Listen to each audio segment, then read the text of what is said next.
สวัสดีกันด้วยครับวันนี้ก็อยู่กับผมแบนเนอร์บีบีวันนี้ก็จะมาเล่นเกมคลาสสิกแอคชั่นซึ่งเกมนี้ก็เป็นเกมที่ผมเล่นมาได้สักพักนะครับเพิ่ง VP 2ยังไม่โหดอะไรมากครับ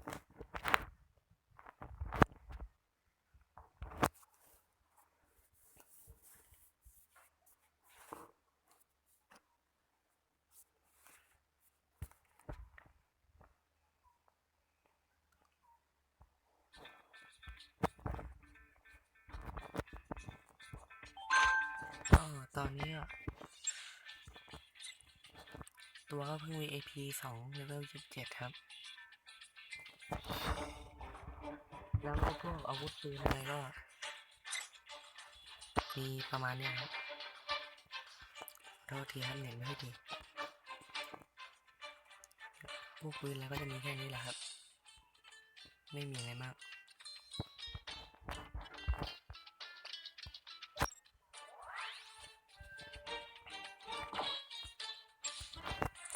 วันนี้ผมก็จะมาลองเล่นด่านจัดอันดับครับ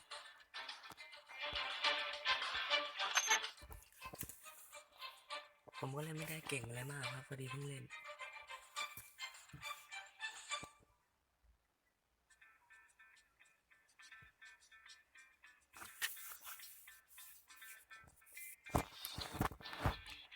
เดี๋ยววันไหนเดี๋ยวผมจะพาเพื่อน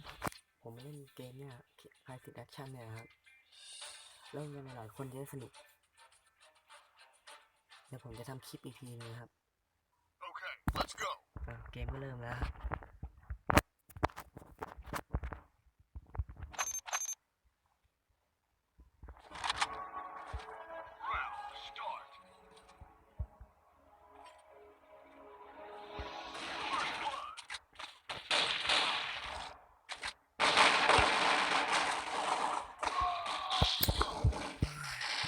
ผมก็บอกว่าผมไม่ได้เก่งเลยผมกากจะตาย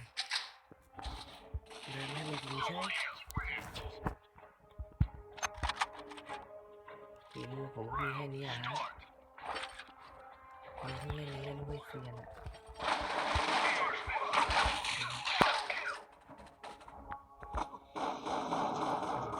กากขนาดไหนดูครับไม่ตายกาก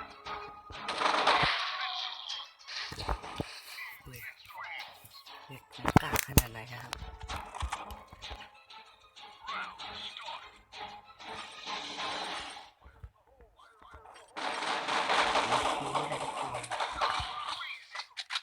อาศัยเพื่อนช่วย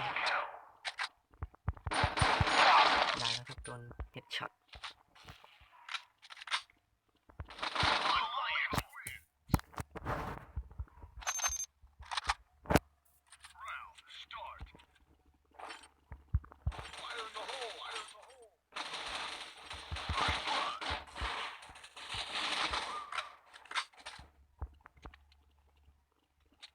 บางทีพวกนี้มันจะแอบอยู่แถวนี้แหละครับ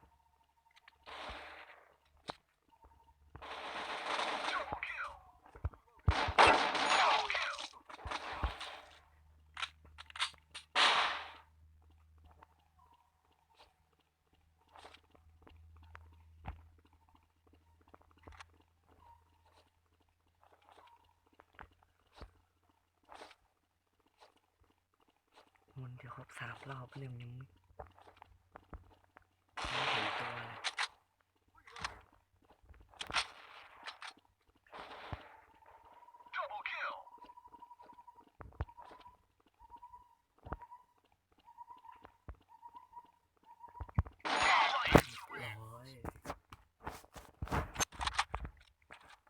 รอบนี้คิวได้ทั้ง3 ตัวเข้าหัวด้วย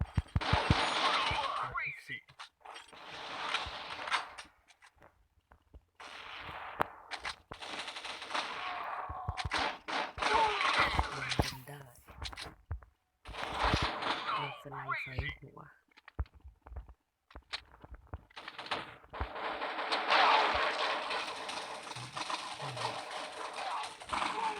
ว่าแล้ว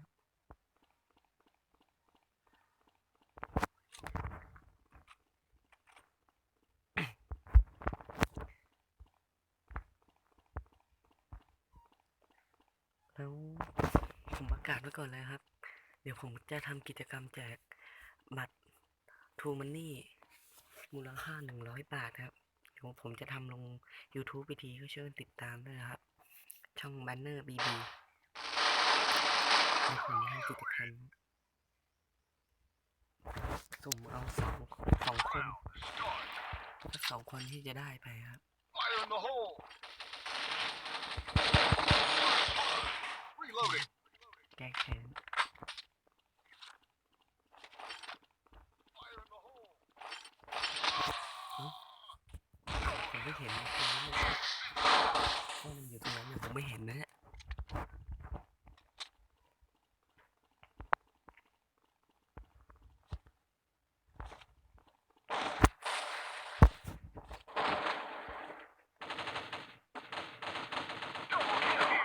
แพ้แล้วตอนนี้ก็เหมือนฝนจะตกแล้ว Round, start!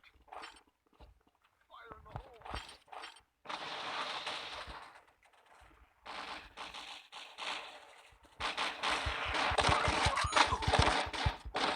Reloading! โอ้โหมันดักอยู่ที่เดิมเลยเว้ย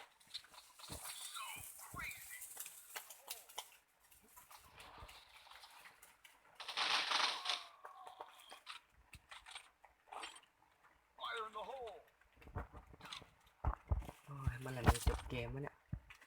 ฝนก็ตก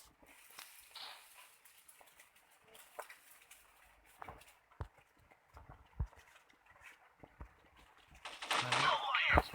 เหลืออีกรอบเดียวก็ชนะแล้ว Round, start!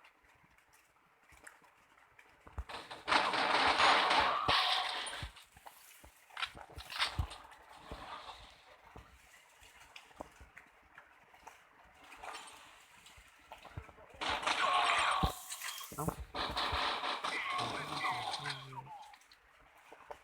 ลืมสังเกตเลย